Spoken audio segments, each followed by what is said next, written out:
तत्पदं दर्शितं येन तस्मै श्री गुरवे नमः।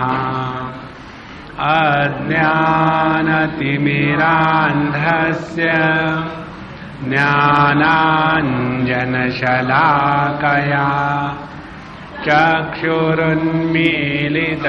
येन तस्मै श्री गुरवे नमः। गुरुर्ब्रह्मा गुरुर्विष्णुः गुरुर्देवो महेश्वरः गुरुरेव परं ब्रह्म तस्मै श्री गुरवे नमः।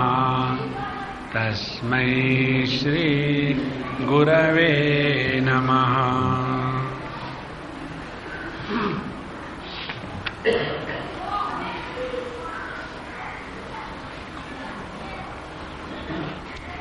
हम लोग 69th वर्ष से पढ़ेंगे। शक्ति संगम संक्षुब्ध शक्त्यावेशावसानिकम् यत्सुखं ब्रह्म तत्त्वस्य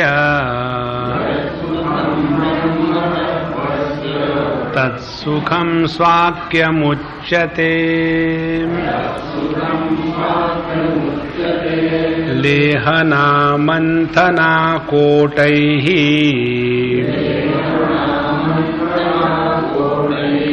स्त्रीसुखस्य भरात् स्मृतेः शक्त्यभावेऽपि देवेशी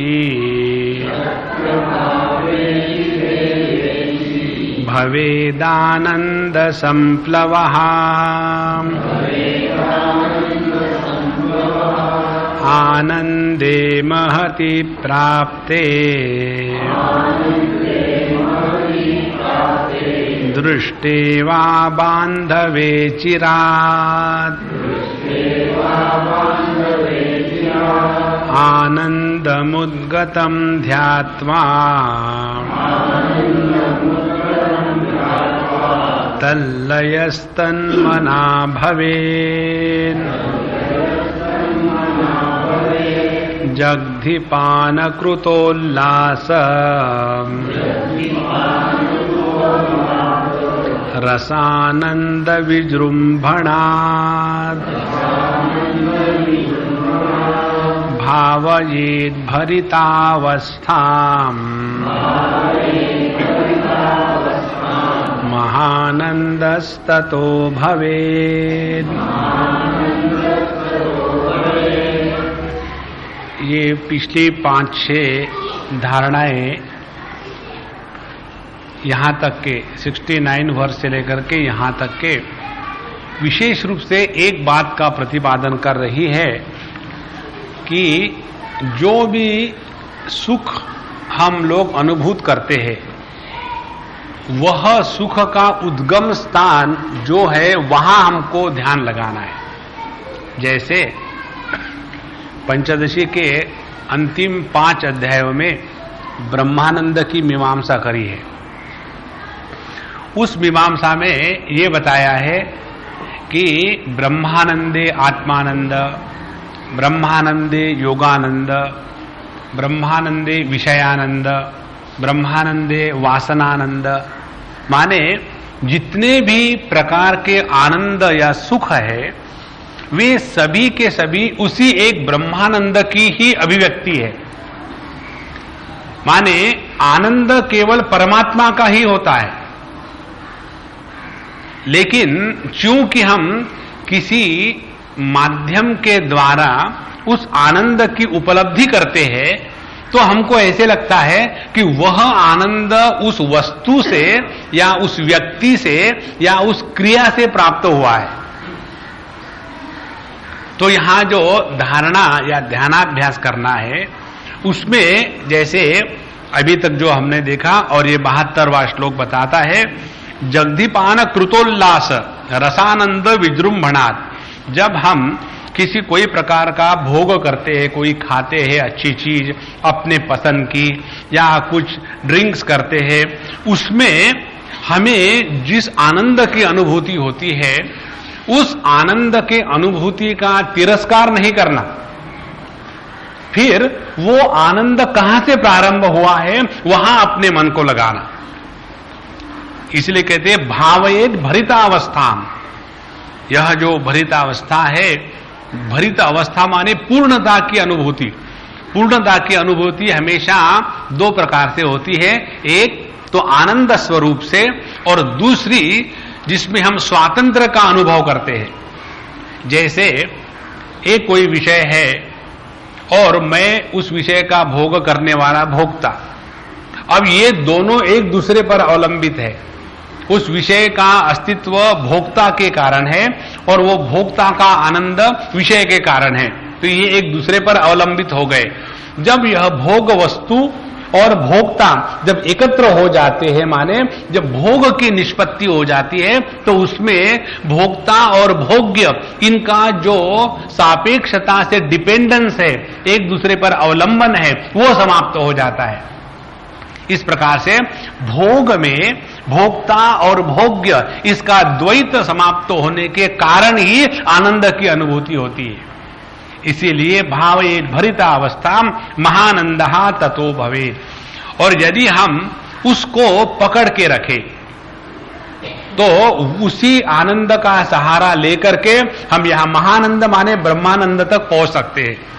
जैसे ये विचार अपनी भगवद गीता में आता है, तृतीय अध्याय में भगवान ने ऐसे व्यक्ति का वर्णन किया है।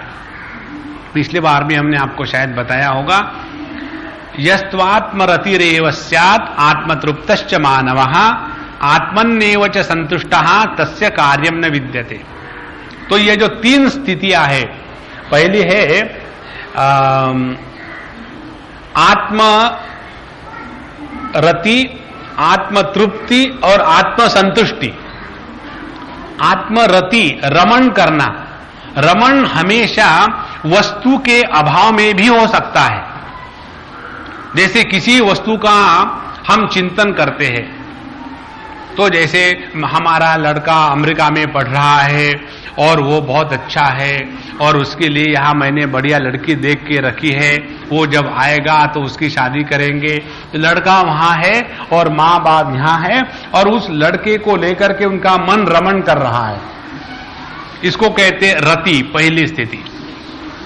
फिर दूसरी आ जाती है आत्मतृप्ति। तो जब जिस वस्तु का हम चिंतन कर रहे हैं वह वस्तु प्राप्त हो गई तो उसको कहते तृप्ति।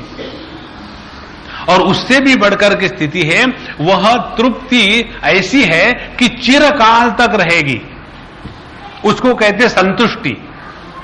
तो इस प्रकार से जब हम किसी वस्तु का भोग करते हैं, यहां के उदाहरण के अनुसार जगदीपान कृतोल्लासः, जब कोई खाते पीते हैं, कई बार आपको भी अनुभव होगा, कभी किसी के यहां खाना खाने चले जाओ और एकाध पदार्थ अपने टेस्ट का मिल जाए तो उसको खाकर के इतना मजा और आनंद आता है, फिर उसकी जो टेस्ट है अपने मन में काफी 3-4 घंटे 2-4 दिन तक बनी रहती है। वह जो आनंद का स्थान है उसको हम पकड़ के रखें, उसको यदि पकड़ के रखेंगे तो उसी के द्वारा हम ब्रह्मानंद को प्राप्त करते हैं। उसी को यहां कहते हैं महानंदः ततो भवेत्। अब इसमें देखो कितनी सुंदर बात बताई है। ये नहीं बताया कि सबका त्याग कर दो, ये बताया है कि जहां जो भी भोग हो रहे हैं उस भोग में परमात्मा का दर्शन करो। यहां तक हमने पिछले बार देखा था। अब ये 73वें श्लोक में एक और बताने के बाद, इसके बाद हम आपको ये सिद्धांत बताएंगे। अभी तक हमने कौन सा सिद्धांत देखा है? गीतादि विषया स्वादा समसौख्यैकतात्मनः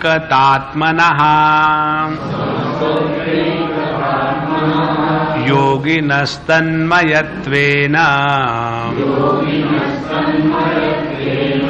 मनोरूढेस्तदात्मता।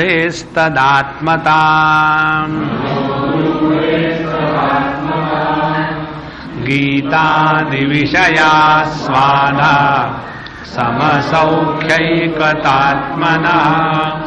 योगिनस्तन्मयत्वेन मनोरूढ़ेस्तदात्मता। धारणा करना या ध्यान करना माने अपना जो किसी भी अनुभूति में जो अवेयरनेस है उसको सूक्ष्म बनाना। जितनी अपनी अवेयरनेस की लेवल बढ़ जाती है उसमें प्रत्येक अनुभूति का सूक्ष्म ज्ञान होने लग जाता है। यहां उदाहरण है, जैसे गीतादि विषय स्वाद। जब हम कोई संगीत इत्यादि सुनते हैं तो उसका हमको बड़ा स्वाद आनंद आता है, और वो आनंद कैसा है, उस समय हम सभी प्रकार के उपाधियों का त्याग कर चुके होते हैं। समझो किसी को शास्त्रीय संगीत इत्यादि में आनंद आता है, वो जाके बैठे और उस समय अपनी जितनी उपाधि है कि हम अमीर है, गरीब है, बड़े हैं, छोटे हैं, स्त्री है, पुरुष है, सब कुछ भूल करके जब हम उस संगीत के साथ एक हो जाते हैं, समसौख्यतम आत्मना, हम उस आनंद के साथ एक हो गए। फिर योगिनः तत्तन्मयत्वेन, फिर हमारा उस ज्ञान के या गान के साथ एक योग हो गया। फिर मनोरूढ़स्तदात्मता, और यदि उस स्थिति को पकड़ के रखे तो हम उसी स्थिति के द्वारा स्वरूप में प्रवेश करते हैं। तो अभी तक जितने 5 उदाहरण बताए उसमें एक ही बात 10 बार बताइए, चाहे शब्द, स्पर्श, रूप, रस, गंध, ये 5 प्रकार के भोग हम सभी लोग करते हैं। तो प्रत्येक भोग का अनुभव करते समय उस भोग में जो आनंद की अनुभूति हो रही है, उस आनंद के अनुभूति को पकड़ करके उसका सहारा लेकर के हम अपने स्वरूप के तरफ मार्गक्रमण प्रारंभ कर दें। इसमें क्या होगा? इसमें यह होगा कि हमारी इंटेंसिटी बढ़ जाएगी, और जितनी ज्यादा इंटेंसिटी बढ़ जाती है उतनी सूक्ष्मता आ जाती है, और जितनी सूक्ष्मता आ जाएगी उतनी विचारों की मात्रा कम होगी, और जितनी विचारों की मात्रा कम होगी उतना हम अपने स्वरूप के पास पहुंच जाएंगे। इस प्रकार से ये जो 5 प्रकार की जो धारणाएं बताई है उसमें मूल सिद्धांत यही है। जब इन्होंने कहा जगधिपान कृतोल्लासः, खाने पीने का जो स्वाद है, आनंद है, उसको पकड़ करके बस उसी के साथ तत्व में लीन हो जावे, ये है रस का सहारा लेकर के परमात्मा का दर्शन करने की प्रक्रिया। अब देखो, ये टेक्निक जिसने सीख लिया है उसको धारणा ध्यान करने के लिए किसी विशेष स्थान, देश, काल का बंधन नहीं है। यदि संगीत में बैठे हुए हैं सुनने के लिए, तो उस संगीत के साथ एक हो गए तो बाकी कुछ भी हो रहा है, अपना मन उस तत्व में अपने आप लीन हो गया। फिर इसमें यह सवाल नहीं है कि हम कौन सा संगीत सुन रहे हैं, यह सवाल नहीं है कि हम कौन सा भोग कर रहे हैं, चाहे हम प्रसाद खावे, चाहे अपने हमेशा की जो चीजें हैं प्याज लहसुन वाली वो खावे, वो सवाल नहीं है। सवाल ये है कि ये सब अनुभूतियां होते समय हम कितने सूक्ष्मता से अपने शुद्ध चैतन्य के पास पहुंच करके उसी में बैठे रहते, ये महत्व की बात है। देखो, ये एक्सपेरिमेंट हम अपने आश्रम में हमेशा करते हैं। वहां हमको ये एक्सपेरिमेंट ना करे तो जिंदा रहना मुश्किल है। तो कई बार अनेक प्रकार की समस्याएं, अनेक प्रकार की बातें आती है, तो उस समय हम अपना शांत होकर के जैसे आश्रम में, हमारे मंदिर में चले जाइए। सोमवार के दिन, रविवार के दिन बहुत भीड़ होती है और वहां हमारा सत्संग चलता है। अब यदि वहां आने वाले बच्चे लोग उनको देख करके विक्षेप को प्राप्त होंगे ना, तो भगवान के नामस्मरण कथा कर ही नहीं सकते। तो उसमें क्या करें, वहां हम अपने मन को स्थिर कर देते हैं। और स्थिर करने के बाद उसमें स्पष्ट दिखता है कि ये सभी की सभी आकृतियां जो है वो इस मन में चल रही है, और ये मन में आकृतियां चलने के बाद भी ये आकृतियां मन पर प्रभाव करे या न करे, ये स्वातंत्र्य हमारा है। और फिर हम अपने आप को रोक के रखते, जरा देखो कितनी गड़बड़ हो रही है, लेकिन अब किसी पर भी किसी भी प्रकार का विक्षेप अपने मन में नहीं आने देना। अब इस प्रकार से अपने मन को पकड़ के रखो तो ये अनुभूति आती है कि चारों तरफ अपना मन व्याप्त हो गया है, और उसमें ये संपूर्ण जितने लोग आ जा रहे हैं वो एक जैसे स्क्रीन के ऊपर में पिक्चर होते हैं टीवी के, उस प्रकार से सब कुछ चल रहा है। और जैसे टीवी स्क्रीन पिक्चर के द्वारा प्रभावित नहीं होता, उसी प्रकार से हम शांत बैठे हुए हैं। हमारे आनंद मंगल कैंप की नींव ये है। हर चीज को लेकर के रिएक्शन करना ये साधक का लक्षण नहीं है। हम हमारे विद्यार्थियों को भी बताते हैं। एक लड़के ने हमको चिट्ठी लिखी, विद्यार्थी, स्वामी जी मुझे 2 साल के बाद आज समझ में आया, आप जो इतने सालों से चिल्ला चिल्ला करके बता रहे हो कि रिएक्ट मत करो, इसका अर्थ क्या है, मुझे आज समझ में आया। उसने एक चिट्ठी लिखी, Swami ji I have no words to express. तो मैंने कहा कि देखो, you have no words to express, this is the reaction.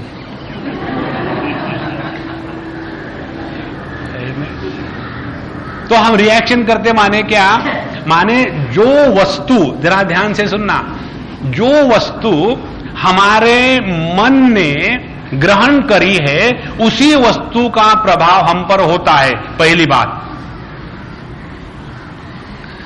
दूसरी बात, जिस वस्तु का हमारे मन ने ग्रहण किया है उस वस्तु को हमारे मन पर प्रभाव होने देना या न होने देना, यह स्वातंत्र्य हमारा है।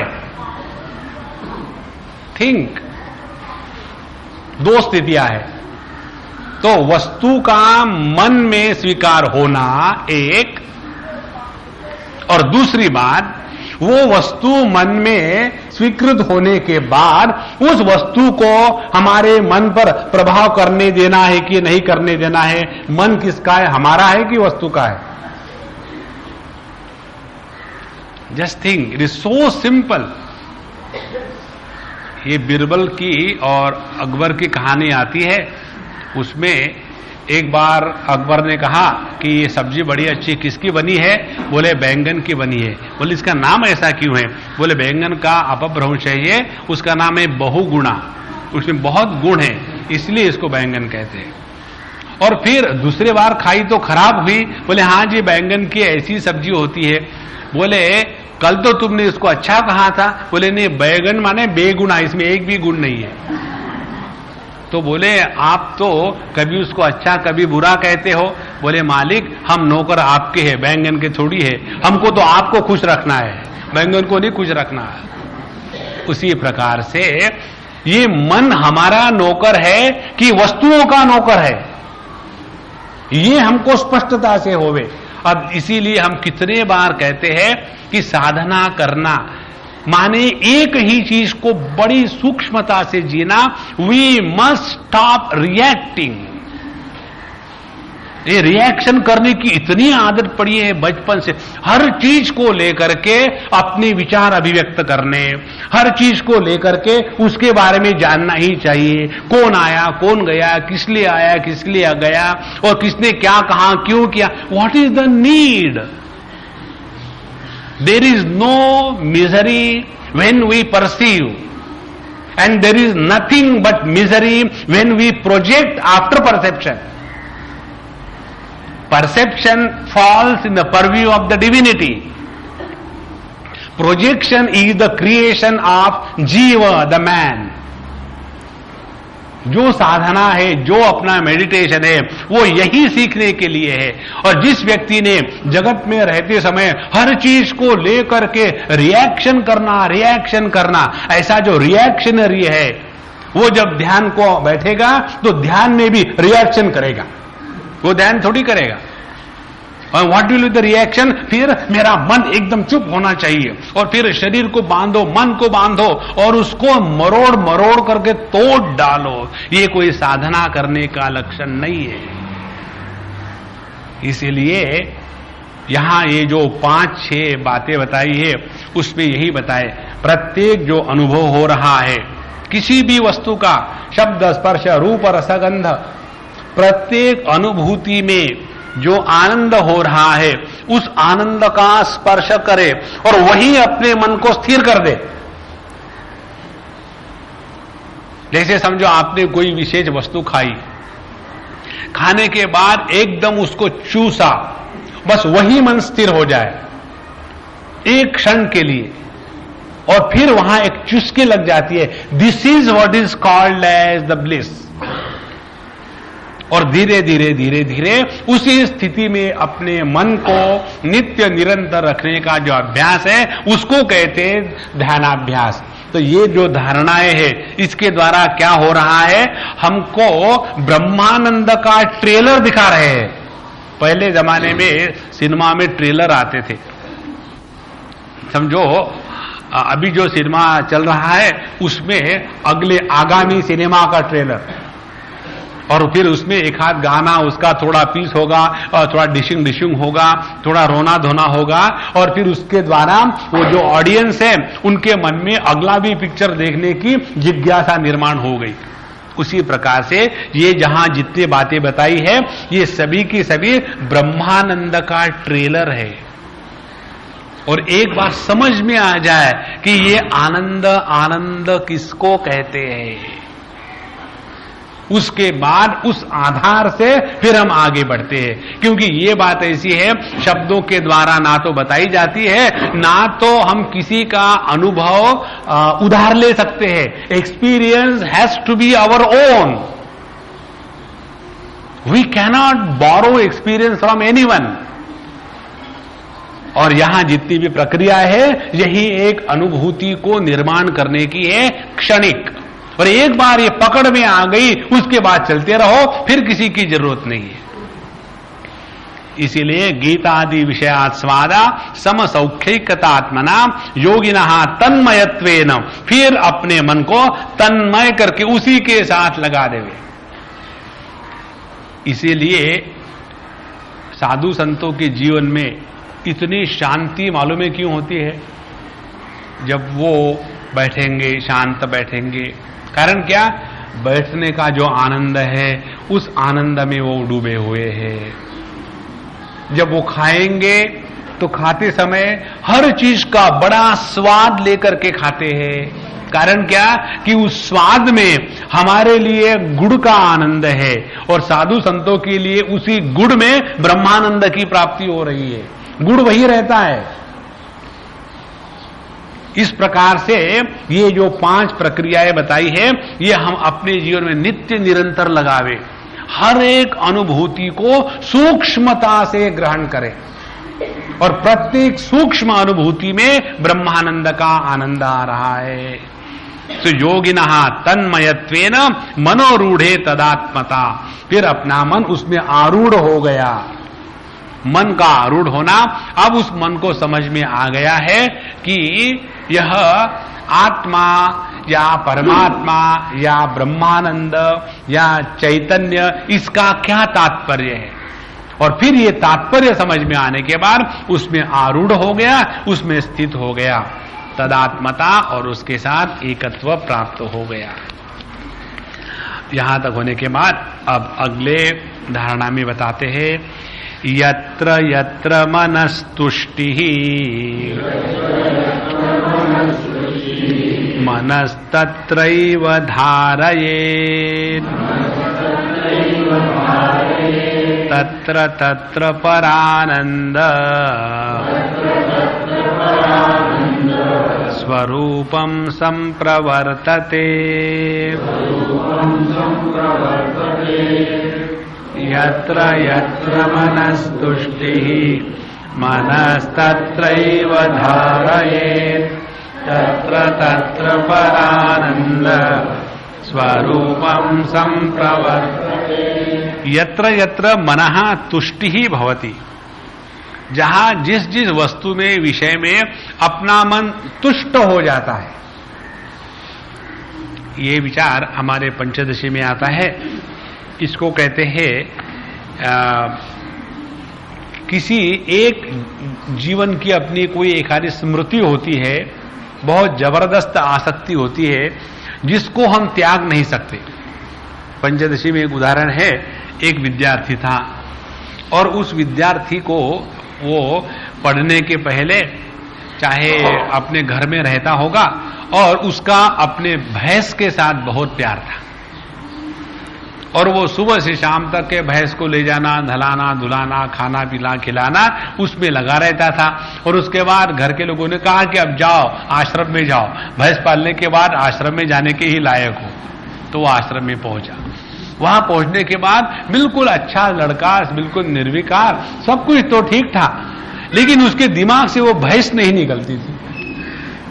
और जब उस गुरु को पता चला कि ये लड़का भैंस का गुलाम है, तब उस गुरु ने क्या किया, उस भैंस का उदाहरण लिया कि देखो, जगत माने क्या, नाम रूप, नाम रूप माने उदाहरण के लिए एक भैंस। जैसे एक भैंस कहा, विद्यार्थी एकदम अलर्ट हो गया, चलो मेरी भैंस यहां भी पहुंच गई, वंडरफुल। आप देखो गुरु महाराज ने क्या किया, जहां मन तुष्टि भाव को प्राप्त होता है, यत्र यत्र मनहा तुष्टि ही, तो जहां अपना मन स्वाभाविक शांत हो जाता है। और स्वाभाविक मन अपना कहां शांत होता है, जहां अपना प्रेम अप्रतिम होता है। जिस व्यक्ति के प्रति, जिस स्थान के प्रति, जिस घटना के प्रति अपने मन में स्वयं को लेकर के आदर भाव निर्माण होता है, वहां अपना मन तुष्टि भाव को प्राप्त हो जाता है। इसका हम अपना एक अनुभव बताए। इंदौर की बात है, हम स्वामी जी के साथ थे और वहां भीड़ भाड़ नहीं थी, इसीलिए हमको उनके साथ रहने का बहुत मौका मिलता था। बंबई में तो स्वामी जी जेल में रहते थे, क्योंकि चारों तरफ से संतरी बहुत रहते थे, किसी को जाना मुश्किल। तो वहां जब हम थे तो सुबह की मॉर्निंग की क्लास हम लेते थे, ईशावास्योपनिषद की, और वहां से क्लास खत्म हो गई तो सीधा आते थे, स्वामी जी के साथ ब्रेकफास्ट करेंगे और ब्रेकफास्ट करने के बाद फिर वो अपने पैर हमारे गोद में डाल देते थे और फिर वो अपना टीवी पर, उनका शौक था ये टेनिस मैच देखने का, बैठते थे। उस समय मुझे पता चला कि स्वामी जी को टेनिस मैच देखने का शौक नहीं है। उस समय मुझे पता चला। तो स्वामी जी ये हमेशा क्यों देखते थे, अपने आप को बचाने के लिए, नहीं तो चारों तरफ से उनके ऊपर बाउंस, स्वामी जी ये क्या, ऐसा क्या, वैसा क्या। Not a moment is allowed to be with himself. तो अब किसके किसके मुंह को टेप लगावे, क्योंकि मुंह तो पब्लिक के है और भगवान ने कान भी ऐसे दिए कि ऑटोमेटिकली बंद नहीं हो सकते, भगवान के सब डिफेक्ट है। तो फिर हमारे स्वामी जी ने ये निकाला टेक्निक, तो जाकर के वो टीवी के सामने बैठते थे।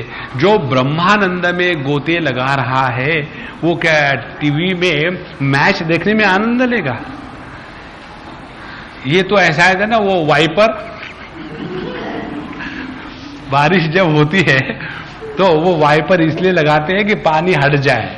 इसी प्रकार से अनावश्यक चीजों से हटाने के लिए वहां स्वामी जी बैठते थे। तो जब हम वहां बैठते थे स्वामी जी के पास, उस समय इसके हम बात बता रहे, यत्र यत्र मनहा तुष्टि। तो जहां उनके पैर हमारे गोद में आते थे और हम बैठ करके उनके पैर की सेवा करें, उस समय इतनी स्पष्ट अनुभूति होती थी कि जैसे एक ही चैतन्य है और शरीर, उनके पैर और हमारे हाथ, इसका जो भेद है हाथ पैर का, वो मानो एकदम खत्म हो गया और एक अखंडता की अनुभूति होती थी। इसको कहते हैं मनहा तुष्टि, जहां जिस मन में भेद की अनुभूति का अभाव होता है, वहां मन को तुष्टि भाव प्राप्त हो जाता है। तो यत्र यत्र मनहा तुष्टि, और ये मन को तुष्टि होने के लिए सबसे आवश्यक बात यह है कि संपूर्ण विश्व में एक कोई ऐसा हो कि जिसको हम बहुत प्यार करें और उसके स्मृति मात्र से और अपने जीवन के सब कुछ समाप्त हो जाए।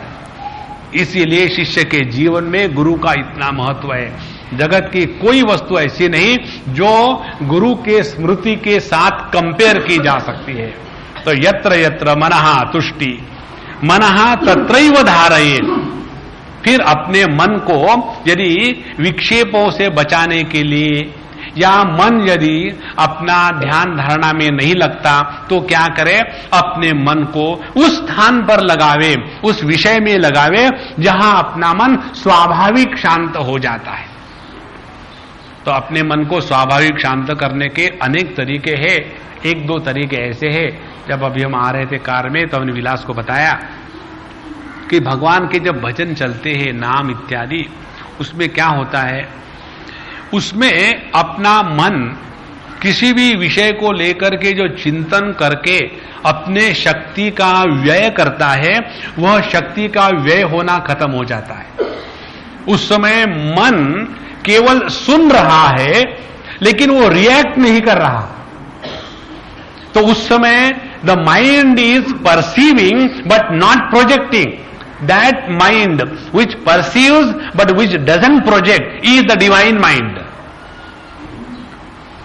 और यही जो डिविनिटी है उसको यहां तुष्टि भाव कहा है। जब हम अपने गुरु के बारे में या अपने प्रेमास्पद के बारे में, यही बात होती थी गोपियों की, जहां वो भगवान कृष्ण का स्मरण मात्र करे तो एकदम वही के वही उनका मन एकदम स्थिर हो जाता था। और वो मन का स्थैर्य कैसा है, उनके मन का स्थैर्य चित्त वृत्ति विरोधः योगः वैसा नहीं था। यह बहुत समझने की बात है। चित्त वृत्ति के निरोध में जो मन का स्थैर्य है वो जड़ात्म भाव से है, वो जड़ स्थैर्य है। लेकिन यह जो समझदारी का स्थैर्य है यह चैतन्य रूप स्थैर्य है। इसीलिए यत्र यत्र मनः तुष्टि मनः तत्रैव धारयेत्। इसीलिए जहां भी हम चल रहे हैं, बैठे हैं, अनावश्यक विचार को रोकना है तो ये एक आदत लगा ले। कौन सी आदत? कोई ना कोई गुनगुनाते रहे भगवान का नाम। भगवान का नाम नहीं अच्छा लगता है क्योंकि एसिडिटी है, तो कोई बात नहीं, सिनेमा के गाने कुछ न कुछ गुनगुनाते रहे। धीरे धीरे धीरे धीरे मन को जगत के विषयों को लेकर के रिएक्शन करने की आदत खत्म हो जाएगी। ये इतनी आवश्यक बात है संतो। आप अपने आप को देखो, जब बैठे रहते हैं क्या कर रहे हैं? कुछ नहीं। ये कितना सरासर झूठ है। कुछ नहीं, बैठे बैठे गुजर गुजर गुजर गुजर चल रहा। उसने ये कहा, उसने ऐसा नहीं किया, उसने मैं जाके दिखाऊंगा। क्या कर रहे हैं? कुछ नहीं। माने इतना जो किया, क्या किया ये भी पता नहीं, मैकेनिकली चल रहा था। और ये कारण क्या है? इसका कारण यही है, हमने अपने मन को रिएक्शन नहीं करना, ये ना तो कभी जाना ना तो कभी सिखाया है। अब देखो, जो मन, ध्यान से सुनना, रिएक्शन नहीं करता। कैसे रिएक्शन करते हैं हम लोग? कुछ खाया, खाने के बाद एकदम रिएक्शन है, क्या खाना बना दिया, या हो कितना बढ़िया बनाया, और फिर कैसे बनाया, कौन सा चटनी, कौन सा नमक, कहां से लाया, कौन सी दुकान से लाया। माने वो जो आनंद है उस आनंद का तो सत्यानाश कर दिया और बाकी चीजों में फंस गए। इसीलिए, और ये क्यों होता है? ये इसलिए होता है कि हमने अपने मन को आज तक कभी ट्रेनिंग नहीं दिया है कि बाबा केवल परसीव करो, प्रोजेक्ट मत करो। अब देखो, हम आप सबको देख रहे हैं, और यदि हम केवल परसीव करें, केवल देखें, तो हमारा अनुभव क्या होगा? हमारा अनुभव यह होगा कि हम बैठे हैं और हमारे मन में इतनी परछाइयां हैं और उसके द्वारा कोई परिणाम नहीं। लेकिन जब हम आप सबको देख रहे हैं और देखने के पश्चात यदि किसी व्यक्ति विशेष को लेकर के हमारे मन में राग द्वेष का निर्माण हो जाए तो उसी क्षण मन में विक्षेप तैयार हो जाएंगे। इसीलिए यत्र यत्र मनहा तुष्टि मनहा तत्रैव धारयेत्। अब जब ये मन की तुष्टि उसका आनंद आने लग गया तो कहते तत्र तत्र परानंद स्वरूपम संप्रवर्तते। इस तुष्टि में ही परमात्मा के आनंद की अभिव्यक्ति होने लग जाती है। और इसको लेकर के जो हमारे साधु संत बताते हैं कि भैया जरा शांत रहा करो, हड़बड़ाहट करने की कोई आवश्यकता नहीं। जैसे आज सुबह सुबह हमारे आश्रम की बात है, हम सुबह उठे 4 बजे, नहा धो करके हम पढ़ने को बैठने वाले थे। एक बड़ा सुंदर ग्रंथ का अध्ययन कर रहे हैं आजकल हम, बड़ा आनंद है उसमें, योग शिखोपनिषद करके है और उसमें इतनी सूक्ष्म सूक्ष्म बातें बताई है। तो उसका जब हम अध्ययन कर रहे थे, सुबह सुबह की बात है, एक टैक्सी वाला आया और सुबह सुबह 4 बजे उसकी टैक्सी चढ़ नहीं रही थी कि उतर नहीं थी, भगवान जाने, घुर घुर घुर घुर घुर घुर आधे घंटे तक उसने सुबह सुबह ओम शांति शांति अशांति कर दी। तो तत्र तत्र परानंद स्वरूपम संप्रवर्तते। जितना हम अपने आप को शांत रखने का प्रयत्न करें, पहले ऐसी शांति कि जो अशांति की विरोधी, फिर ऐसी शांति कि जो अशांति के कारण विक्षेप को प्राप्त नहीं होती, दूसरी शांति। ये जो दूसरी शांति है उसको कहते प्रशांति। 3 शांतियां हमने आपको बताई थी। एक तो अशांति, कोई नाम रखते नहीं, जो अशांत होते हैं उन्हीं का नाम रखा जाता है शांति, है ना। तो अशांति, फिर शांति, जो शांति अशांति दोनों के द्वारा प्रभावित नहीं होता वो है प्रशांति। तो मन तत्र परानंद स्वरूपम संप्रवर्तते। तो जितना हम अपने इस शांति का दर्शन करते रहे उतना तत्व के पास है। इसीलिए जीवन में हड़बड़ाहट नहीं होनी चाहिए, हर काम एकदम शांत शांत। ये शांति का महत्व क्या है हमको एक बच्चे ने सिखाया, हमको मालूम नहीं था। एक बार हमारे बच्चों का कैंप था आश्रम में और हम दौड़ भाग करके आए, यहां से गए वहां से गए। आने के बाद जैसे क्लास में आए चेयर पर बैठे और बैठने के बाद अखंड मंडलाकारम हो गया और पूरा क्लास खत्म हो गया। खत्म होने के बाद वो लड़की आई हमारे पास और आकर के कहती, Swami ji can I walk with you up to your room? I said yes please walk. तो हमारे साथ चली, हम भगवान का नाम गुनगुनाते चल रहे थे। और जब वहां पहुंचे तो कहते, Swami ji can I come inside? I said yes you can come inside. तो अंदर आ गए। Swami ji can I sit? I said yes you can sit. बैठी। फिर कहती, स्वामी जी मुझे एक बात बतानी है। बताओ। बोले मुझे आज ऐसा लग रहा था कि आप उधर से दौड़ भाग के आए, कार से उतरे और बढ़ाट से क्लास में आ गए और आज कुछ ना कुछ हाहू होगा, लेकिन आप बैठे और जैसे सुबह की क्लास वैसी अभी की क्लास, हमको यही चीज पसंद है। तब हमको पता चला कि शांति का प्रभाव कितना पड़ता है जो भी अपने अगल बगल होते हैं। अपना मन शांत रहे तो अपने अगल बगल में जो होंगे उन पर उस शांति का प्रभाव निश्चित पड़ता है। और यदि अपना मन विक्षेप से परिपूर्ण हो और उस विक्षेप वाला मन वाला व्यक्ति अपने बगल में आके बैठे ना तो मन ऊब जाता है, ऐसे लगता है भागो यहां से। इसीलिए नित्य निरंतर ये अभ्यास करे, शांत रहे शांत रहे। और जो व्यक्ति ऐसी शांति का प्रैक्टिस या अनुभव नहीं करता, ये बड़ी विचित्र बातें हैं, अच्छी नहीं है लेकिन है जरूर। क्या ऐसे व्यक्ति के आंखों में तुरंत पता चल जाता है कि अंदर में क्या गड़बड़ी हो रही है। खूब क्रोध, फ्रस्ट्रेशन, डिप्रेशन, एंगर, जेलसी, ये जो निगेटिव थॉट्स होते हैं ये सभी के सभी भयानक क्रूर व्यक्तित्व है उसके होते हैं। This is the very strong ego. और ये सब बातें आंखों से पता चलती है। इसीलिए जिसका मन प्रसन्न है, शांत है, पवित्र है, जिसमें कोई जेलसी नहीं है, जिसमें कोई एनवी नहीं है, जिसमें किसी प्रकार का द्वेष नहीं है, किसी प्रकार की लालच नहीं है, ऐसा जो मन है वो आंखों से एकदम शांत पवित्रता के रूप में अभिव्यक्त होता है। और ये आपने देखा होगा सभी साधु संतों की आंखें, उनके आंखों में ही देखो तो एकदम कितना आनंद आ जाता है। वही आंखों से सब कुछ बता देते। उनके शब्दों में इतनी शक्ति होती है, एक शब्द का उच्चारण कर दे अगला व्यक्ति बदल जाता है। इसका सबका मूल क्या है? मन यत्र यत्र तुष्टि भवे, जहां जहां मन अपना शांत प्रसन्न रहे।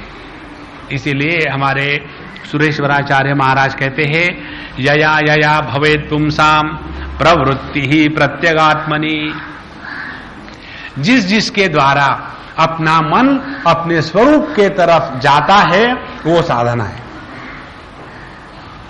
और जिसके द्वारा अपना मन अपने स्वरूप से दूर जाता है वो साधना नहीं है। अब इसने ये नहीं बताया कि आप प्याज खाओ या गद्दे पर सो या ईंट पत्थर को सर पर रखो, ये नहीं कहा है। ध्यान रखना है अपने मन के तरफ, कितना अपना मन प्रसन्न है, शांत है। और मन की प्रसन्नता और शांति तब होती है जब मन में कोई दुराग्रह नहीं है। विजानन भवति नातिवादी। जो व्यक्ति तत्व का जानकार है उसके अंतःकरण में दुराग्रह नहीं होता। और ये दुराग्रह ऐसा भयानक ग्रह है, शनि राहु केतु मंगल सबको इकट्ठा बना करके उसका एक कॉकटेल बनाया जाए तो जो पिकटेल होगा ये दुराग्रह है। और उसी के कारण हम भी दुखी होते हैं, दूसरों को भी दुखी करते हैं। इसीलिए अपने मन को शांत, जो हो रहा है एकदम बढ़िया हो रहा है, हमको किसी को ना सुधारना है ना बिगाड़ना है। यदि कुछ करना है जीवन में तो अपने मन को शांत रखना है। और ये बात जिस दिन व्यक्ति की समझ में आ जाती है ना, उस दिन समझ लेना गुरु की कृपा जो हो रही थी वो हमने रिसीव करी है। गुरु की तो कृपा होती ही रहती है, हमारा ही फोन आउट ऑफ ऑर्डर रहता है। ये बात हमने हमारे स्वामी जी से सीखी। बोकारो की बात है, वहां हम बैठे हुए थे स्वामी जी के साथ, और वहां जहां भी स्वामी जी जाते थे तो अनेक प्रकार के लोग आते, विशेष करके ट्रस्टी आकर के झगड़े करेंगे। इसने ये कहा, उसने वो कहा, इसने ऐसा कहा, उसने वैसा कहा, ये मैनेजर ऐसा है, वो सेक्रेटरी वैसा है, वो फाइनेंस वाला ऐसा, आकर के कह करते, दूसरा कुछ है ही नहीं। तो हम बैठे थे स्वामी जी के पास लॉन पर, स्वामी जी चेयर में बैठे थे, सब हो गया, 1 घंटा भर सुन लिया और फिर वो लोग चले गए। और उठते समय स्वामी जी ने हमारे कंधे पर हाथ रखा और उठे, और फिर हमने स्वामी जी का हाथ लिया हाथ में, और जब उनको कमरे में ले जा रहे थे तो स्वामी जी कहते, ब्रह्मचारी सीरियस मत होना, ये रोज का धंधा है, ये ऐसा ही होता है, you cannot improve them, they only claim that they are my devotees. लेकिन ऐसा नहीं है, उनको कोई स्थान नहीं, इसी आकर के यहां बैठते हैं, उनके अंतःकरण में प्रेम फॉरगिवनेस है ही नहीं। अब मैं भी कुछ नहीं कर सकता, where I have been defeated, do you think you will be successful? चलते रहो। How beautiful it is. इसका तात्पर्य पेसिमिज्म नहीं है, इसका तात्पर्य है यत्र यत्र मनः तुष्टि, अपने मन के शांति को नहीं बिगड़ने देना है, यही बड़ी साधना है। अब देखो, हम जब जीवन में घरों में या घूमते रहते हैं, जगत में जाते हैं, तब हमारा ध्यान कहां रहता है? थोड़ा बहुत ट्रैफिक में कुछ हो गया, कार में कुछ हो गया, किसी ने कुछ कह दिया, उसे एकदम वहां तूफान खड़ा हो जाता है। ये साधक का लक्षण नहीं है, ये बाधक का लक्षण है। तो तत्र तत्र परानंद स्वरूपम संप्रवर्तते। अब ये जो धारणा ध्यान जो है ना, यहां इस ग्रंथ में बताई हुई, ये धारणा ध्यान केवल एक स्थान पर आसन पर बैठ करके करने की धारणा नहीं है। ये तो अभ्यास नित्य निरंतर चलते रहना है। इसीलिए हमारे स्वामी जी कहते थे कि spirituality is not a part time profession. जैसे हम पार्ट टाइम हस्बैंड होते हैं, पार्ट टाइम ऑफिसर होते हैं, पार्ट टाइम सबऑर्डिनेट होते हैं, पार्ट टाइम पिता होते हैं, पार्ट टाइम पुत्र होते हैं। 24 घंटे तो कोई पति नहीं होता, जिंदा ही नहीं रहेगा। 24 घंटे तो कोई ऑफिसर नहीं होता, पागल हो जाएगा, है ना। तो पार्ट टाइम जॉब है, लेकिन यह जो हमारी साधना है यह कोई पार्ट टाइम प्रोफेशन नहीं है। यह तो 24 घंटे में 24 घंटे का हिसाब है, तब जाकर के अपना तत्व में निष्ठा प्राप्त होने का चांस है। अब और आगे ले चलते हैं। अनागतायाम निद्रायाम प्रनष्टे बाह्य गोचरे सावस्था मनसा गम्या परा देवी प्रकाशते।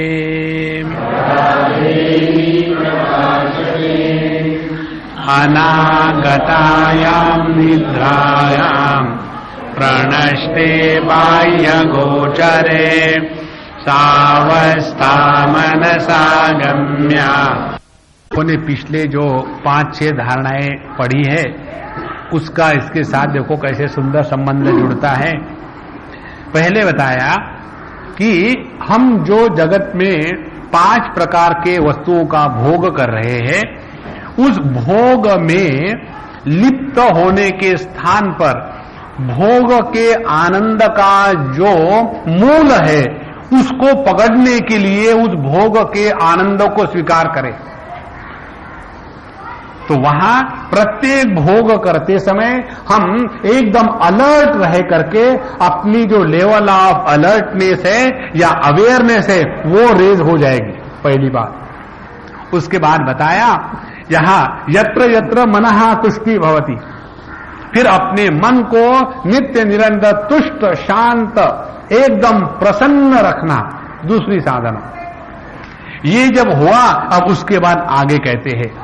और फिर सवाल आया नींद का, अब हमको सोना है तो वहां भी ध्यान करो, माने भोग के समय ध्यान बताया, मन का अवलोकन करते समय ध्यान बताया, अब सोने के समय ध्यान की प्रक्रिया।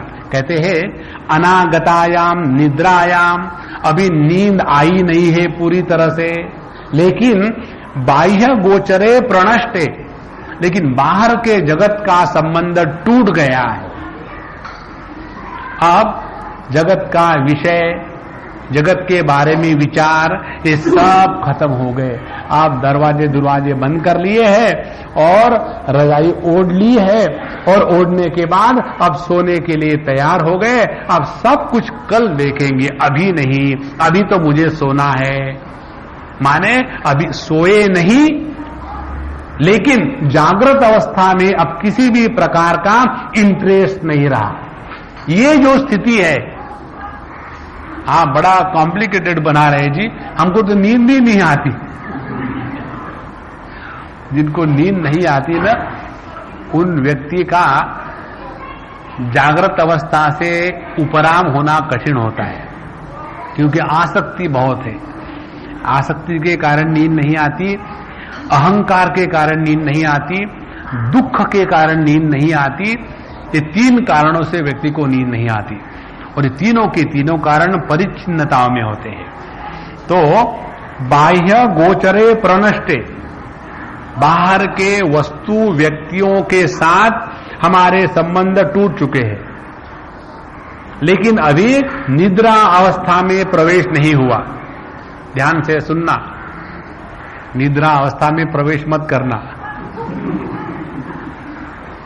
तो इस स्थिति में क्या होगा, अब क्योंकि बाहर के सभी अनुभव खत्म हो गए, तो मन अभी किसी भी प्रकार के वृत्तियों से युक्त नहीं है, मन वृत्ति रहित बना। लेकिन ये जो मन का वृत्ति राहित्य है, ये सुषुप्ति अवस्था के जैसा नहीं है। तो अब ये मन की कौन सी स्थिति है? यह मन, now the mind is thought free but not thoughtless. मन से वृत्तियों का निराकरण हो गया है, लेकिन मन अमनी भाव को प्राप्त नहीं हुआ। यह जो स्थिति है, इसको कहते हैं सा अवस्था मनसा गम्या। उस स्थिति में हमको अपने आप को पकड़ के रखना है। हमारे भगवान शंकराचार्य इस स्थिति का वर्णन करते हैं, कहते हैं कि लय विक्षेपयो संधौ मनस्तत्र निरामिषम सा संधि साधितो येन समुक्त नात्र संशया। जब मन लय और विक्षेप इन दोनों के संधि में बैठ गया है, माने वो लय को प्राप्त नहीं हुआ और विक्षेप माने जागृत अवस्था नहीं, तो जो जागृत अवस्था भी प्राप्त नहीं हुई और सुषुप्ति अवस्था भी प्राप्त नहीं हुई, उस समय मन की स्थिति क्या है? वहां मनस तत्र निरामिषम। निरामिषम माने that time the mind is free from its contents. मन में किसी भी प्रकार के विषय का अभाव हो जाता है। तो वह मन जिसमें किसी भी विषय का चिंतन नहीं चल रहा है, ऐसा विषय चिंतन रहित मन ही परमात्मा है। देखो, परमात्मा कितना एकदम अपने जेब में आके बैठा है। सावस्था मनसा गम्या परादेवी प्रकाशते, इसी को कहते परादेवी। चाहे उसको परादेवी कहो, संवत कहो, त्रिपुरा कहो, ब्रह्म कहो, भगवान श्री कृष्ण कहो, रामचंद्र कहो, काली माता कहो, सूर्य भगवान कहो या गणपति बापा मोरिया कहो, इससे कोई मतलब नहीं। मतलब है वही तत्व से सावस्था मनसा गम्या परादेवी प्रकाशते। अब इसका अभ्यास करते समय हमको क्या करना चाहिए? इसके बाद जब आप घर जाओगे, रोज सोने के पहले ये जो 75वां श्लोक है उसको पढ़ो, और पढ़ने के बाद अब सोना प्रारंभ करना है। Now that time we become extremely aware. आप जगह से हट गए साहब, आप सोने को तैयार हो गए, और जैसे सो रहे हैं उस समय उसको याद करो, और उस समय आप देखेंगे धीरे धीरे धीरे धीरे इतना स्पष्ट अनुभव आता है कि अपना शरीर एकदम शिथिल हो गया है। जैसे हम कपड़े उतार करके हैंगर पर लटकाते हैं, उसी प्रकार से अपने शरीर को हमने स्वयं उस बिस्तर पर लटा दिया है, और अब हम उस शरीर के अंदर नहीं है, बाहर नहीं है, बल्कि ये शरीर जैसे आकाश में पृथ्वी तैर रही है, उसी प्रकार से यह शरीर मन में अनेक वस्तुओं में एक वस्तु है, ऐसी स्पष्ट अनुभूति आती है। और धीरे धीरे धीरे धीरे यह शरीर भी अपने मन से एकदम गायब हो जाता है, और फिर वहां मन शरीर को ग्रहण किए बगैर जो स्थिति है उस स्थिति में पहुंच जाता है। उसको योग की भाषा में समनावस्था कहते हैं। और ये समनावस्था में जब स्थिति प्राप्त हो जाती है तो उससे आगे बढ़कर के फिर हम उन्मनावस्था में चले जाते हैं। मन के ऊपर उठ गए, जहां मैं और मेरा यह भेद समाप्त हो जाता है। इसीलिए अनागतायाम निद्रायाम प्रनष्टे बाह्य गोचरे सावस्था मनसा गम्या परादेवी प्रकाशते।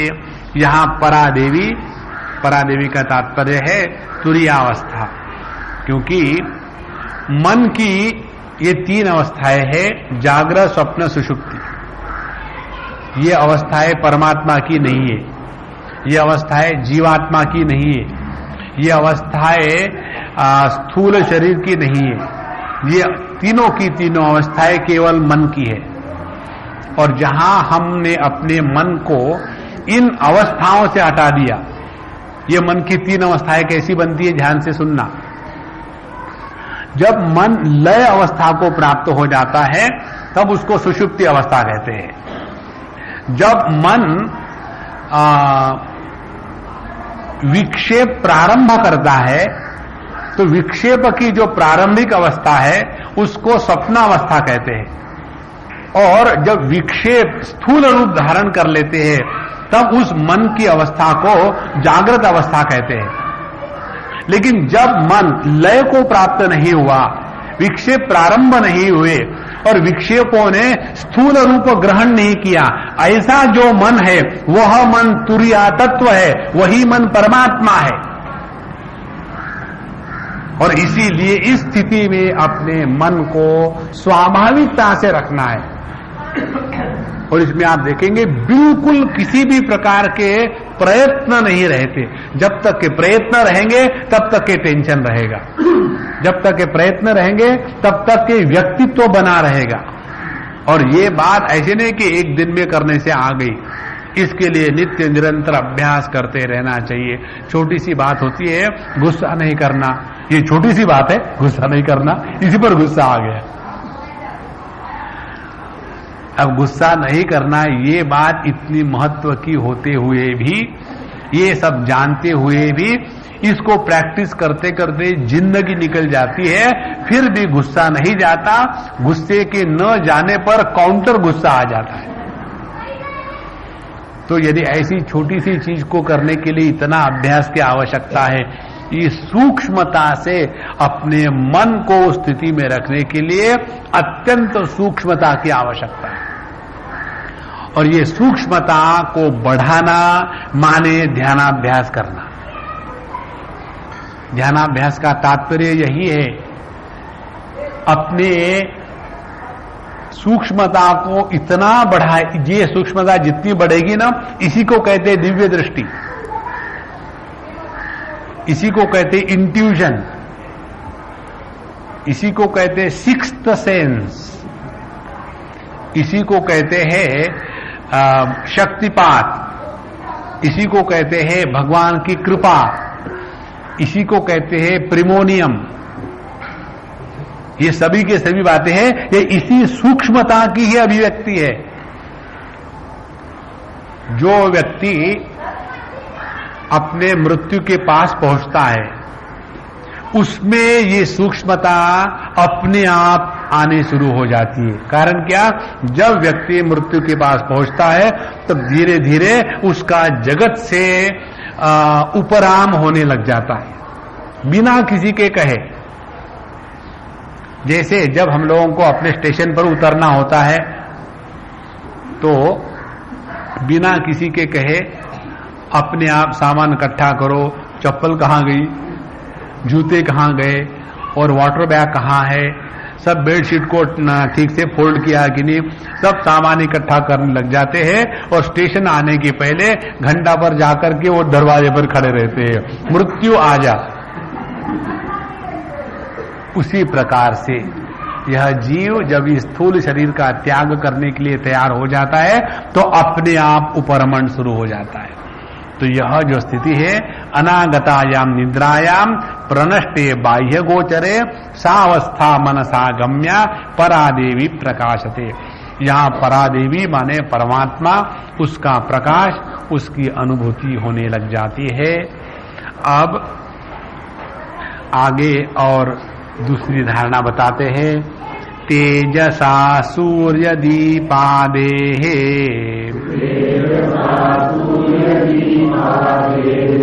आकाशे शबलीकृते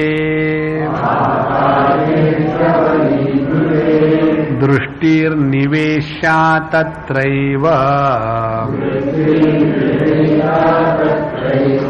स्वात्मरूपं प्रकाशते।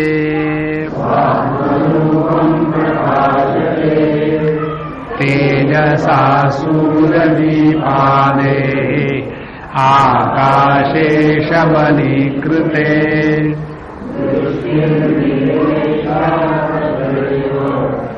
स्वात्मरूपं प्रकाशते।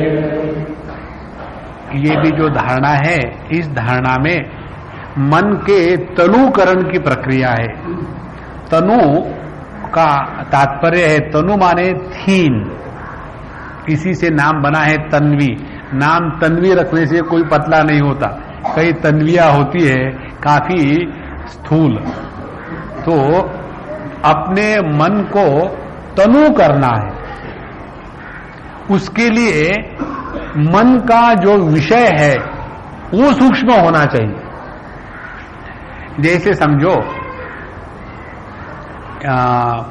हमको द्वितीया का या प्रथमा का चंद्रमा आकाश में देखना है, तो पूर्णिमा का चंद्रमा देखना है तो आंखें बंद करो तो भी दिख जाएगा, क्योंकि स्थूल है, उसमें कोई कठिनाई नहीं है। लेकिन यदि प्रथमा या द्वितीया का चंद्रमा देखना हो और बताया देखो कितना सुंदर चंद्रमा है, हम कहेंगे कहाँ है, वो सामने तो है, नहीं दिखता क्या? और फिर हमको बताएंगे देखो वो जो पेड़ है, पेड़ के ऊपर में जो 2 डालियां है, उसमें से बाई डाली, फिर उसमें 2 पत्ते हैं, उसमें से दैना पत्ता, उस दैने पत्ते के ऊपर में ये प्रक्रिया क्या है? अपने दृष्टि को सूक्ष्म बनाने की प्रक्रिया है। माने जितना विषय सूक्ष्म होगा, उस सूक्ष्म विषय को ग्रहण करने के लिए मन का सूक्ष्मीकरण होना आवश्यक है। अब ये सिद्धांत को ध्यान के लिए इस धारणा में लगाया है। कहते हैं तेजसा सूर्य दीपादेहे आकाशे शबलीकृते। आप लोगों ने गर्मी के दिनों में देखा होगा कि समझो आप कार चला रहे हैं या सीधा रास्ता सामने है, तो दोपहर के समय में रास्ते के ऊपर में पानी नजर आता है। वहां पानी क्यों नजर आता है? इसलिए नजर आता है कि वहां की जो हवा है वो गर्मी के कारण एकदम पतली हो जाती है, और उस हवा में भिन्न भिन्न ऐसी वेव्स आ जाती है, और वो वेव्स के कारण सूर्य किरण जो हवा की वेव्स में जाती है उसमें वो चमकीलापन आ जाता है, और इसीलिए वहां पानी का भ्रम होता है। तो ये तो हो गया मृगजल का दर्शन। अब बताते हैं तेजसा सूर्य दीपादेहे आकाशे शबलीकृते। जब हम कोई भी तेजपुंज वस्तु देखेंगे तो उस तेजपुंज वस्तु के अगल बगल में एक सूक्ष्म वलय होता है, जो पिक्चरों में दिखाते हैं ना। समझो कोई भगवान का चित्र है तो उनके सर के पीछे में एक चक्र दिखाते हैं प्रकाश का, और यदि अपने गणेश जी का उत्सव होगा तो वहां एक मोटर लगा करके पिछला चक्कर घर घर घर घर घर घर घूमते रहता है, एकदम प्रकाश वाला। तो वो यहां कहा है आकाशे शबलीकृते। तो इसमें क्या हो जाता है कि जहां यही जो सिद्धांत है, इस सिद्धांत को लेकर के सीवी रमन महाराज को नोबेल प्राइज मिला था, और हमारे शास्त्रों में ये बात पहले कह चुके हैं। जो रमन इफेक्ट जिसको कहते हैं, ये रमन इफेक्ट की बात है।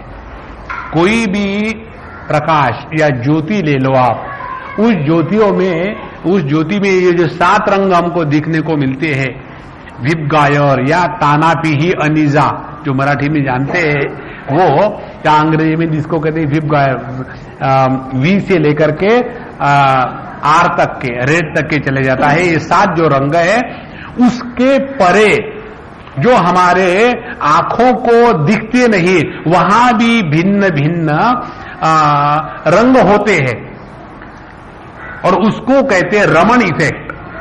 तो वो जो प्रकाश के वलय है, उसको यहां शबलीकृते आकाशे कहा है। तो जब हमारी दृष्टि वहां जाएगी तो उसको लेकर के ज्योति धारणा की प्रक्रिया योग शास्त्र में बताई है।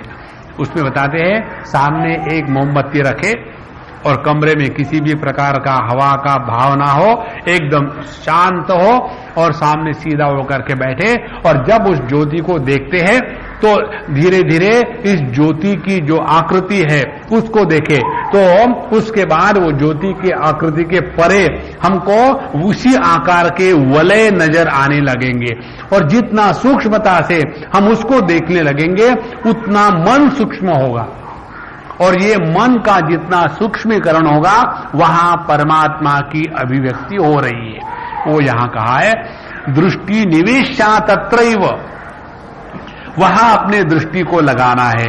तत्रैव स्वात्म रूपम प्रकाशते, वहां अपने स्वरूप का प्रकाश प्राप्त हो जाता है। तात्पर्य क्या है? तात्पर्य ये है कि जब तक हमारा मन स्थूल वस्तुओं को ग्रहण करेगा तब तक के जागृत अवस्था में फंसा रहेगा। जब सूक्ष्म वस्तु को ग्रहण करेगा स्वप्नावस्था में फंसा रहेगा।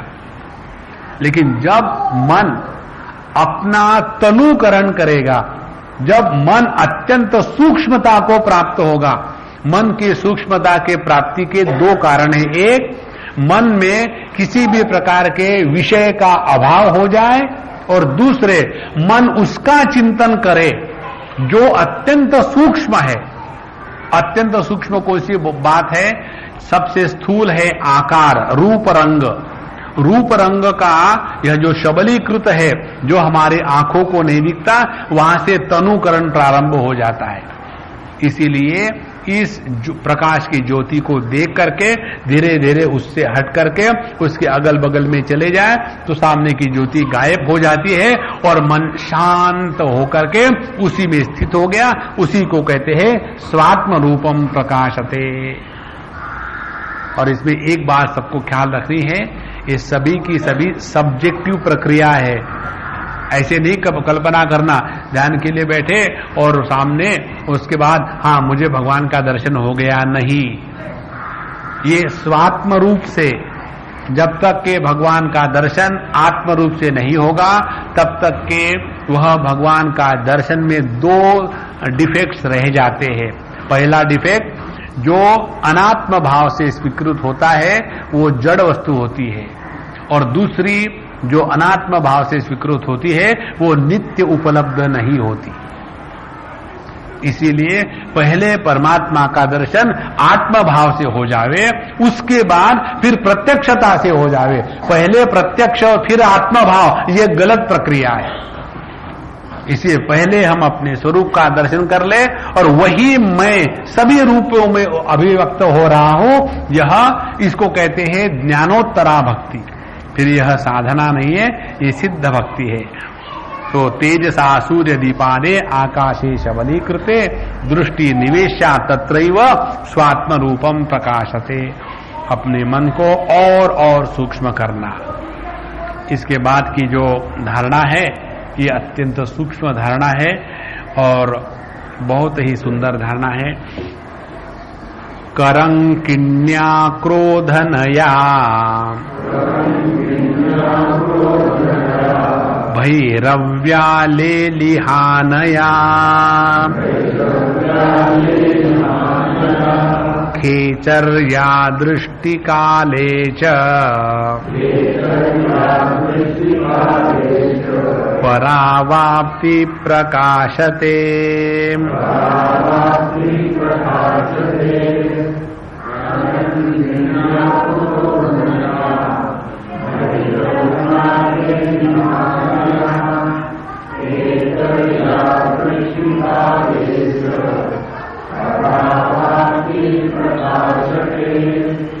पिछले धारणा में जो बताया था, अपने मन को अत्यंत सूक्ष्म जब बनाने हम लग जाते हैं तो धीरे धीरे मन में यह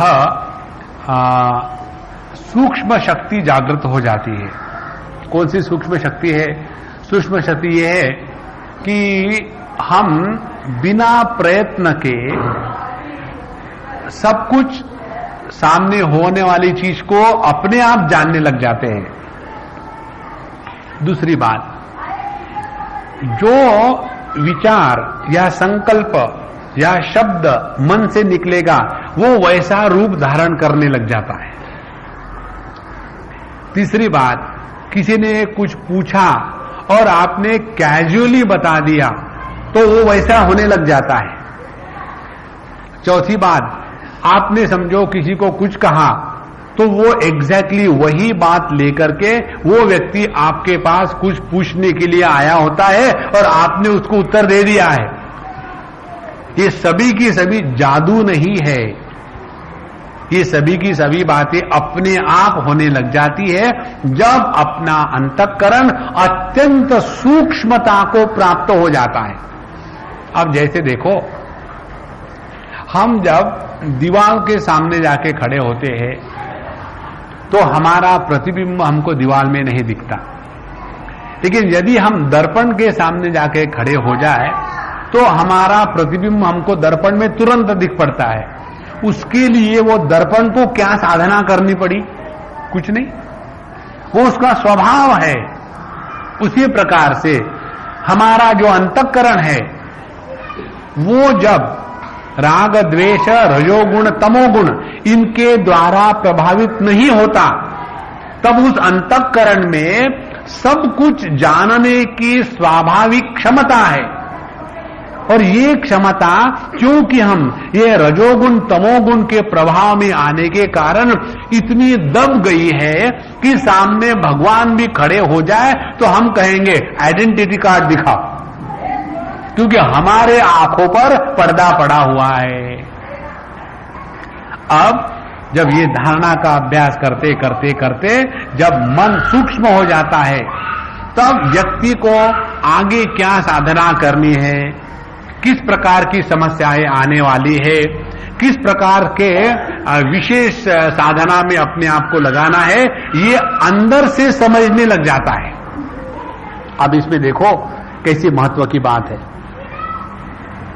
जो लोग नित्य निरंतर साधना करते हैं उनको ये पता चलता होगा कि कई बार जिस समस्या को लेकर के हम 4-6 दिन अड़े रहते हैं धारणा ध्यान करने में, एक आध दिन उसका हल एक क्षण में मिल जाता है। लेकिन ये उनके लिए जो नित्य निरंतर धारणा ध्यान का अभ्यास करते हैं, तो अपनी साधना करना, धारणा ध्यान करना, इसके जो समस्याएं हैं, इन समस्याओं का वास्तविक समाधान किसी को पूछने से नहीं मिलता। ये स्वयं को अंदर से आना चाहिए। क्यों? कि अपने मन की समस्या क्या है यह स्वयं के सिवा दूसरा कोई नहीं जान सकता। और ये तब होगा जब अपना मन या अंतःकरण अत्यंत सूक्ष्म हो जाएगा। और ये सूक्ष्मता जितनी होगी उतना उसका आपका परिणाम बताएंगे आपको।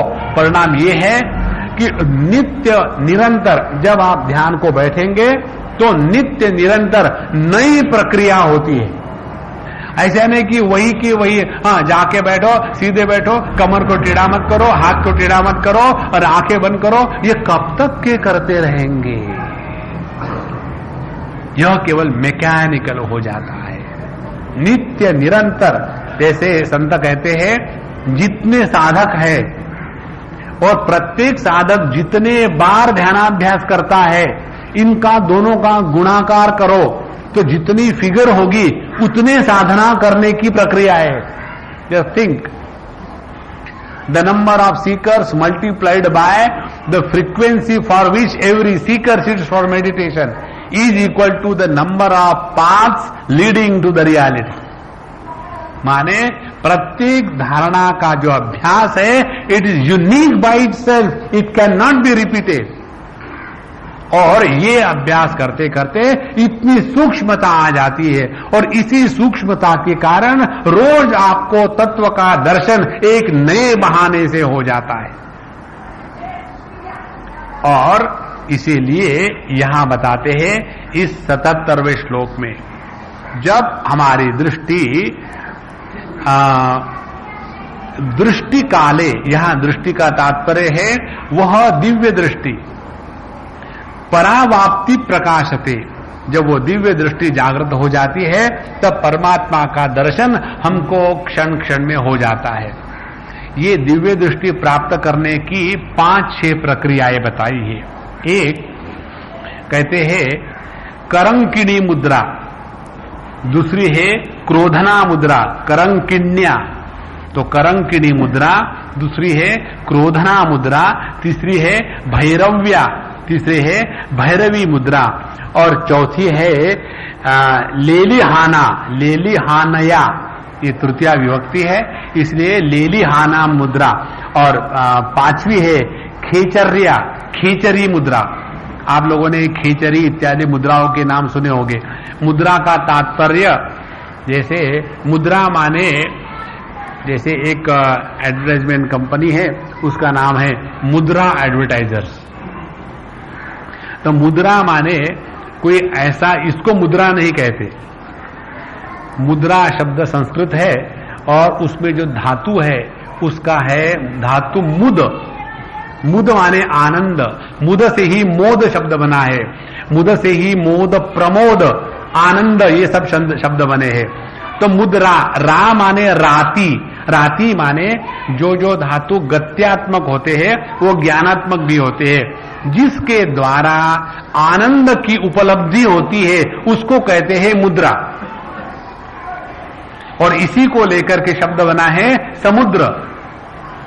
समुद्र क्या है? समुद्र है अपने अनंत की अभिव्यक्ति का आनंद, उसको समुद्र कहते हैं। जो हमारे तुकाराम महाराज कहते हैं आनंदाचे दोही आनंद तरंग, वो आनंद की अभिव्यक्ति है। इसीलिए मुद, मुद्रा और समुद्र, तो सम्यक मुद्रा जहां आनंद की परिपूर्ण अभिव्यक्ति है वो समुद्र। तो ये जो 5 प्रकार की मुद्राएं हैं, इन मुद्राओं के द्वारा हम उस दृष्टि को जागृत करते हैं और उसमें परावाप्ति, परमात्मा का दर्शन हो जाता है। अब ये जो 4-5 मुद्राएं हैं उसमें से 1-2 आज देखेंगे, बाकी की बाद में देखेंगे। पहले कहते हैं करंकिणी मुद्रा। ये करंकिणी मुद्रा इसमें ये बताते हैं कि इसमें जब व्यक्ति ध्यान करने को बैठता है तो धीरे धीरे अपने शरीर के सभी जो अंग है उसका भावना के द्वारा त्याग करना प्रारंभ कर दिया। ये पहले भी एक धारणा आ गई है जिसमें हमने शून्य का अभ्यास किया था कि जब ध्यान के लिए बैठो तो अपने शरीर को शून्यात्मक स्वीकार करो। को जैसे हम ध्यान के लिए बैठे हैं, अब धीरे धीरे अपने शरीर के पैर शून्य हो गए, फिर अपने एब्डोमेन में किसी भी प्रकार के कोई भी अवयव नहीं है, अपने किडनी गायब हो गई, लीवर गायब हो गई, थोरैक्स में धीरे धीरे धीरे सब कुछ गायब हो गया और फिर जो आकार है शरीर का वो भी शून्य को प्राप्त हो गया। फिर भी मैं जो को त्यों हूं, इस प्रकार से शरीर रहित अस्तित्व उसकी वहां हमको चसक दिखाई थी। इससे पता ये चलता है कि हमारा अस्तित्व शरीर के कारण नहीं है बल्कि हमारे कारण शरीर का अस्तित्व है। तो वहां ये जो मुद्रा बताई थी वो यहाँ करंकिणी मुद्रा। करंकिणी माने ये जो अपने हड्डियों का सापला होता है, स्केलेटन, उसको करंकिणी कहते हैं। तो इसमें जो साधक ध्यान के लिए बैठता है तो धीरे धीरे धीरे सभी प्रकार के शरीर के जो भाग है उसका त्याग करके करके अपने आप को एकदम अभाव को प्राप्त कर लेता है।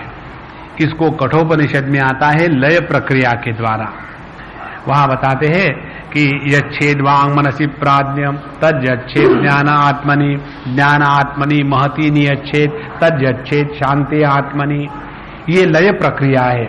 उसमें बताते हैं कि अपने टोज, पैर के जो उंगलियां है वहां से लेकर के अपने कमर तक के पृथ्वी तत्व है और फिर कमर से लेकर के नाभि तक के जो है जल तत्व है, फिर नाभि से लेकर के हृदय तक के अग्नि तत्व है, फिर हृदय से लेकर के अपने भ्रूमध्य वहां तक के वायु तत्व है, भ्रूमध्य से लेकर के सहस्त्रार तक के आकाश तत्व है और उसके बाद अहंकार तत्व, फिर मनस तत्व, बुद्धि तत्व और फिर महत तत्व। इस प्रकार से अपने आप को धीरे धीरे धीरे अपने आप में लय करना, ये मुद्रा जिसके द्वारा होता है उसको कहते हैं करंकिणी मुद्रा।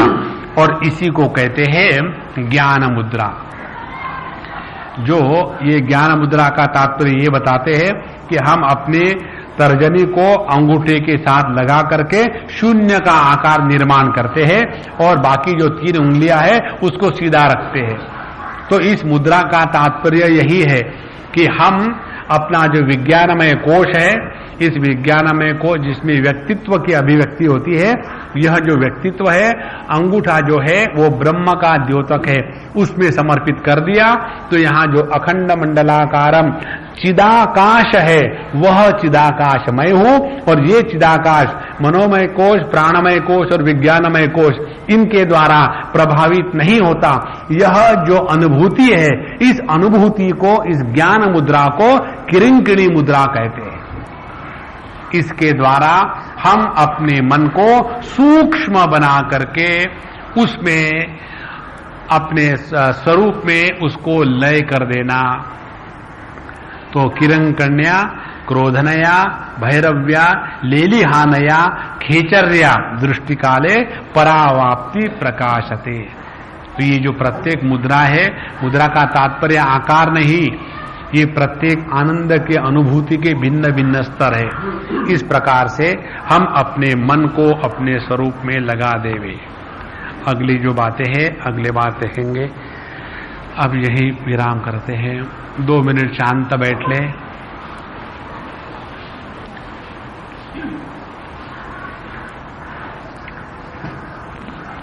एक ही दिन में इतनी सारी धारणाएं सीखने से ऐसे लगता है कि अब ये करे या वो करे। इन सब का तात्पर्य एक ही है,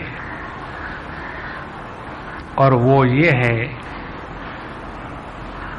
अपना मन अत्यंत सूक्ष्म हो जावे। मन की स्थूलता है 2 प्रकार की। एक, इस मन में जगत के विषयों का चिंतन चलना, ये है मन का एक स्थूल भाग। और दूसरा स्थूल भाग है मन में जगत के वस्तु या विषय, इनको लेकर के राग द्वेष का होना। तो पहले साधना यही करनी है कि हमारा मन जगत के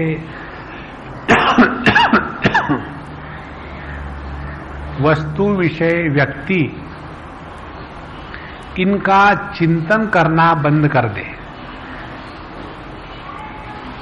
फिर दूसरा अभ्यास, अपना मन किसी को भी लेकर के राग द्वेष का शिकार न होए।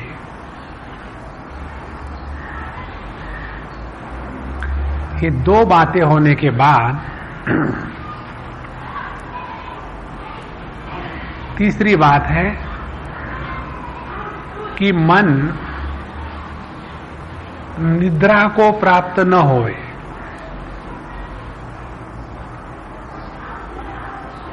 ये 3 बातें जब पूरी हो जाती है तब मन सूक्ष्म बना। तो ऐसा मन जिसमें विषय का चिंतन नहीं, राग द्वेष के संस्कार नहीं, और सुषुप्ति अवस्था को प्राप्त नहीं हुआ, ऐसा मन माने परमात्मा।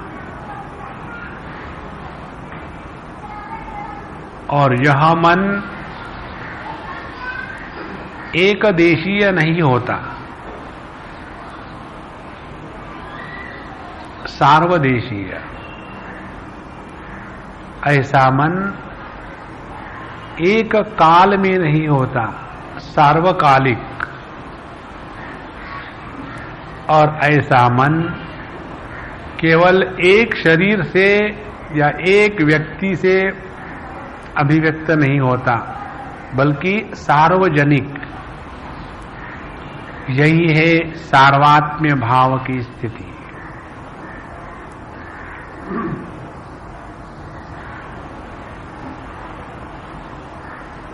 इसमें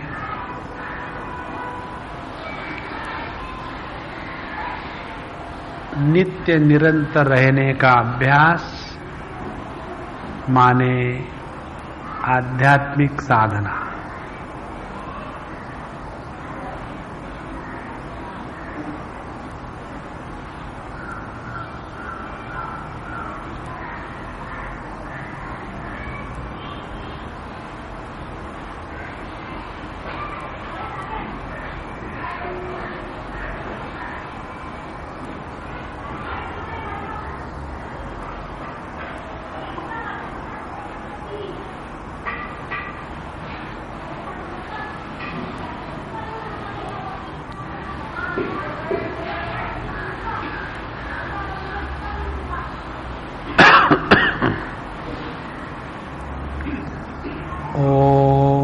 पूर्णमदः पूर्णमिदं पूर्णात् पूर्णमुदच्यते पूर्णस्य पूर्णमादाय पूर्णमेवावशिष्यते।